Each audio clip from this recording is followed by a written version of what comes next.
திருப்பூர் மாவட்டத்தில் தான் அதிகமான கொலை நடக்கிறது திருப்பூர் மாவட்டத்தில் தான். காரணம் என்ன? கொடுக்கல் வாங்கல்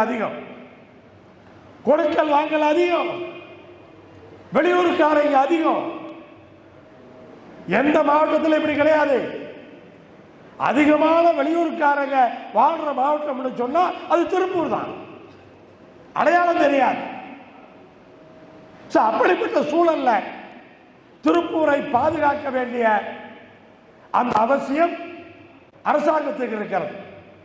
திருப்பூர் மாவட்டத்தில் எங்கெல்லாம் சென்சிட்டிவ்னு பார்க்குறீங்களோ அங்கெல்லாம் ஒரு போலீஸ் ஸ்டேஷன் போடுங்க. என்ன தவறு?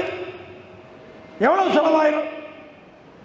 குறைஞ்சபட்சம் ஒரு 10 போலீஸ் ஸ்டேஷன் ஆகுது திருப்பூர் மாவட்டத்தில் பல இடங்கள்.